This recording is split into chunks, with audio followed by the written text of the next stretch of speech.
World cup খেলা কেমন দেখেছিস পচা? আমার তো খুব ভালো লেগেছে। সেই খেলা হয়েছে তাই না? এমন খেলা আমি আমার বাপের জন্যও দেখিনি। আমার হাগামুতা সব বন্ধ হয়ে গিয়েছিল। ভাগ্যিস ইন্ডিয়া জিতেছে, না হলে হার্ট অ্যাটাক করে ফেলতাম। এই সবাই চুপ থাক, স্যার আসছে। Good morning sir. স্যার আজকের এই গুড মর্নিংটা যারা যারা পড়া শিখছস না তাদের জন্য ব্যাড মর্নিং হতে চলেছে, বুঝছিস? এখন সবাই বসে পড়, বসে পড়। হ্যাঁ রে পচা, তুই কি কোনো অঘটন ঘটাইছিস? স্যার এত ক্ষেপে আছে কেন আমাদের উপর?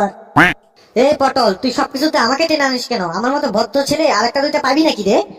হ্যাঁ, তুই যে ভদ্র ভদ্র আমার জানা আছে। যেখান দিয়ে সুইচ চলে না সেখান দিয়ে কুড়াই চালাস তুই। এ পতা, তারের মাথা তো আজকে পুরো হতেই আছে রে। আমার কি হবে রে? আর কোনো চিন্তা নাই এসকিয়া, একদম ফাটিয়ে দেবো। আমি জানি তো, তুই ফাটাস একটা আর ফাটে আরেকটা। কালকে আমি তোদেরকে যে মমতা দিদির কবিতা শিখে আসতে বলেছি, তোরা সবাই শিখে এসেছিস নাকি? স্যার আমি একবার কই দেখেন না, ফটাফট উত্তর দিয়ে দেবো। জন্মকুণ্ডলী পুরা পড়ে এসেছি মমতা দিদি। ক্লাস শুরু করার আগে আমি তোদের কিছু বলতে চাই। জীবনে মানুষের মতো মানুষ হতে গেলে অনেক কিছু আত্মবলিদান দিতে হয় এবং অনেক সুখের জিনিসকে বিসর্জন দিয়ে সাধনার মন নিয়ে সামনে এগুতে হয়। কখনো লক্ষ্যভ্রষ্ট হলে চলবে না। নিজের প্রিয় অনেক কিছুকে ত্যাগ করে এক লক্ষ্যের সামনের দিকে এগিয়ে গেলেই তবেই সফলতা আসবে। আমি এতক্ষণ যা বললাম তোরা সকলে বুঝতে পারছিস? হ্যাঁ স্যার, আপনার কথা শুনি আর গায়ের লোম দাঁড়ায় গেছে কই। আমি আপনার কথা দিচ্ছি, আমার জীবনের সব থেকে প্রয়োজনীয় জিনিস হাগামুতা বিসর্জন দিয়ে আপনার কথা রাখবো। হ্যাঁ স্যার, কথা ঠিক বলেছে। আমি যখন পাবজি খেলবো, পড়ার টাইম হলে নিজেকে পাবজিতে শহীদ করে আপনার কথা অক্ষর অক্ষরে পালন করব। হ্যাঁ তার, আমিও তার। পরাপ্ত আমায় ঘুম আতলে তোকে আমি কাঁচা লঙ্কা ভেঙে দেবো, তবুও আপনার কথা পালন করব। হ্যাঁ স্যার, আমিও তাই করব। বাহ বাহ, তোদের কথা শুনে আমার মনটা খুশিতে ব্যাকুল হয়ে গেল রে। আমি জানতাম একদিন তোদের মধ্যে সদ্বুদ্ধির উদয় অবশ্যই হবে। সৎবুদ্ধির উদয় হয়েছে নাকি অসৎ বুদ্ধির উদয় হয়েছে একটু পরে বুঝবে। আমি ওদের হারে হারে চিনি, উত্তাল সোজা হবে, তবু এটা সোজা হবে না। এ পসা, তুই কি মমতা দিদি কবিতাটা শিখে এসেছিস? হ্যাঁ স্যার, আপনি বলুন না একবার, দেখুন না কিভাবে ফাটাই আমি। একদম আপনার কসম বলছি। হ্যাঁ রে পসা, তুই কথায় কথায় আমার কসম কাটিস কেন? যেভাবে তুই কথায় কথায় আমার কসম কাটিস, মনে হয় আমি খুব তাড়াতাড়ি উপরের টিকিট কেটে ফেলবো। এ লেবু, তুই যা তো দেখি একটা মমতা দিদি কবিতা বল। নমস্কার, আমার নাম লেবু। আমি একটি মমতা দিদির কবিতা বলছি। কবিতার নাম পাত। পাত পাদন্তী, পাদের নাম ভাগ্যবতী। পাত নাই যার, পোড়া কপাল তার। পাদের নাম অসুর, মানে না শ্বশুর। আসে পাত যাই পাত, তাকে নিয়ে কেন এত উৎপাত? কেমন হয়েছে স্যার আমার এই কবিতাটা? এই তুই শুধু কবিতা বলিস নি রে, কবিতার গুষ্টি পিন্ডি এক করে দিয়েছিস। সারা রুমটা পেঁদে পুঁতে একাকার করে দিয়েছিস রে। কোন লেখক যদি তোর এই কবিতাটা শুনে তাহলে একদম হার্ট অ্যাটাক করে ফেলবে রে। এবার পসা তুই দাঁড়া, বল মমতা দিদি আরেকটা কবিতা বল। নমস্কার, আমার নাম পসা। আমি মমতা দিদির একটা কবিতা বলতে যাচ্ছি। কবিতার নাম হচ্ছে এপাং ওপাং। এপাং ওপাং ঘটাং, মুরগির লেগ পিস সাটাং। এপাং ওপাং ঘটাং, আমি এক মেয়ে পটাং। এপাং ওপাং ঘটাং, টিকটিকির লাভ দেয় শটাং। এপাং ওপাং ঘটাং।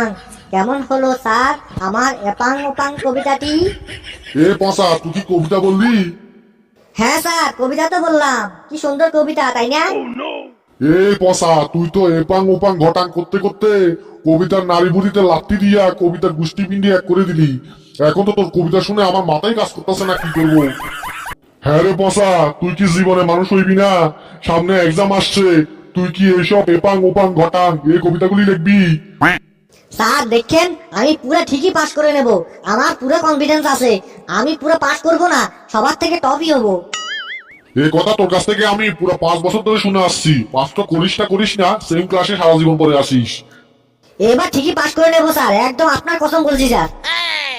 এই তুই আবারও আমার কসম কাটলি। তুই কেউ মেরে ছাড়বি নাকি আমারে? হ্যাঁ, বস। আচ্ছা, এই ক্লাসটা শেষ করার আগে তোদের কাছে কিছু প্রশ্ন করছি, সুন্দরভাবে তোদের জীবনের লক্ষ্যগুলো বলবি আমারে। মদন, তুই বলতো তুই জীবনে কি হবি, তোর জীবনের লক্ষ্য কি? স্যার আমি বড় হয়ে ডাক্তার হব। বাহ, খুব সুন্দর। এবার লিচু, তুই দাঁড়া, তুই বল তুই জীবনে বড় হয়ে কি হবি? তার, আমি জীবনে বড় হয়ে রানু মন্ডলের মতো ভাইরাল সিঙ্গার হব। বাবা একে বলে রানুমন্ডলের মতো ভাইরাল সিঙ্গার হইব। হ্যাঁ, একটা গান শোনা তো দেখি।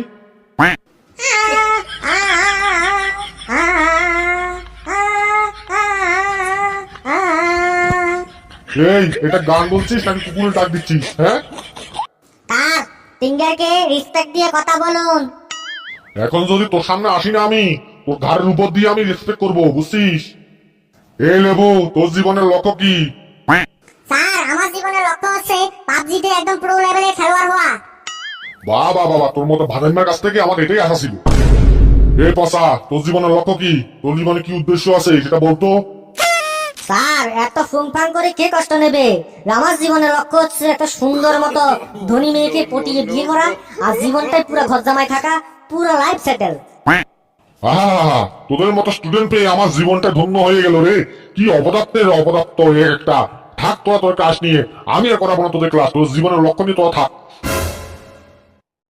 বন্ধুরা, আমি মজা করতেছি, এই ভিডিওটা কেমন লাগছে কমেন্টে জানাবেন। আর এমন সুন্দর সুন্দর ভিডিও পেতে আমাদের চ্যানেলটিকে লাইক শেয়ার সাবস্ক্রাইব করে আমাদের পাশে থাকবেন, কেমন?